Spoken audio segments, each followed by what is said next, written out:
Hello internet, my name is Lave and I watched Ad Astra, which is the latest film from director James Gray, the director of Lost City of Z and We Own the Night. Now he's tackling sci-fi, and those of you that have been subscribed to my channel for a while will know that I love me some existential space movies, so I was really looking forward to this. So this one is set in the near future and stars Brad Pitt as Roy McBride, an astronaut whose father Cliff, played by Tommy Lee Jones, who was also an astronaut, who disappeared on the first mission to the outer edges of the solar system 30 years ago.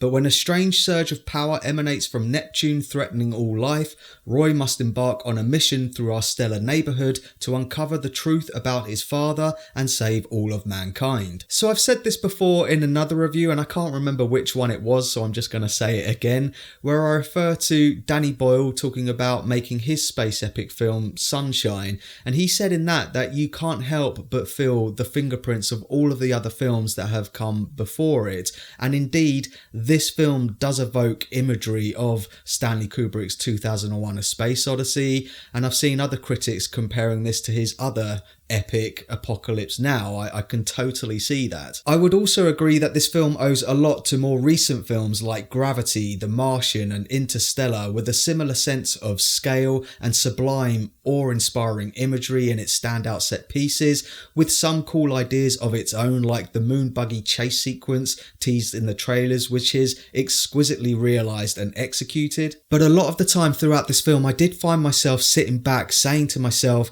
yeah, this is really cool, it's really well made, but I have kind of seen this stuff done before, as good as, if not done better in other movies. And whilst I'm comparing it to other movies, the obvious one is Interstellar, which I did like, but I still think it had its problems, but it still worked for me on an emotional level. Like the scene when Matthew McConaughey gets back to his ship and he receives all of the messages from home and he sees his kids grow up in the space of like 5 minutes.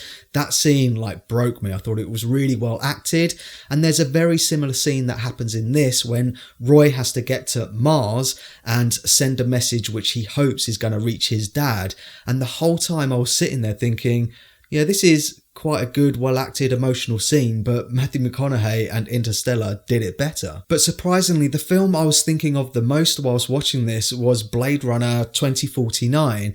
Now hear me out, but it does start in exactly the same way with a black screen.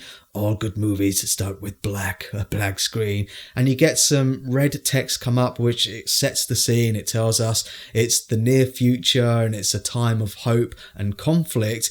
Alright, the font is a little different, but that's exactly how Blade Runner starts. The cinematography, set designs and lighting even feel like they're set in the same universe. The tone in general feels like humanity in this is on its way to becoming the overpopulated dystopia of Blade Runner. The moon base, for example, is owned by giant corporations, whilst the residents are divided into factions and are warring with each other. But the most striking comparison for me is its main character, Roy, who is emotionally closed off from everyone important in his life. He's completely focused on the job that he's got to do, and as the film progresses, he slowly discovers his own humanity and what's important in life.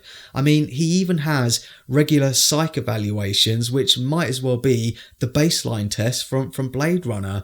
And I just think that, yeah, this is cool, but Blade Runner did it better. I don't think Brad Pitt or any of the cast members have delivered bad performances here. I think they've delivered exactly what the director wanted, who co-wrote the script with Ethan Gross. I just think that the screenplay and the dialogue is pretty terrible at times. A part of the problem is the fact that they have Brad Pitt's character narrate most of the film to us, and it does leave nothing to the imagination, so he will literally tell us what he's thinking about and how he's feeling, when I would argue some of the times it doesn't need to. It literally shows us that. For example, early on in the film, there is a line where he says, I will not linger on stuff that is unimportant, and it's a shot of him, a profile shot, and his wife's in the background all blurred out. Now that was visually telling us where he's at in his life, so it didn't need the narration on top of it spelling it out for us.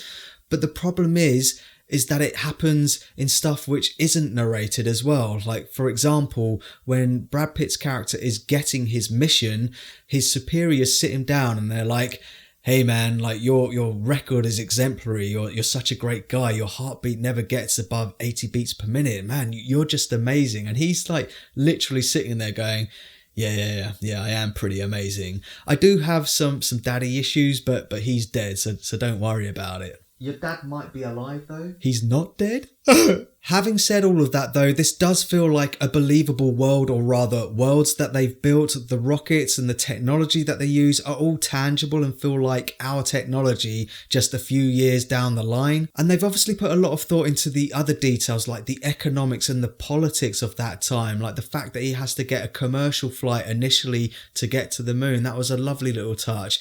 And later on, when Brad Pitt goes on this deeper, longer space mission, it shows us him like connecting up this umbilical cord to his stomach because it's going to be a long flight. Like, so it does understand that it can show us rather than tell us. I just wish it put more thought into the nuances of its storytelling. So that's my thoughts on Ad Astra, and pause the video if you want to take a closer look at my enjoyment tracker now. I know it sounds like I hated this movie when I really didn't. I liked it and I was engaged throughout its entire runtime, but the thing is, I was completely expecting this to be my favourite film of the year, and if I was judging it purely on a technical level, on the visual effects, then yes, I think it absolutely would be my favourite film of the year.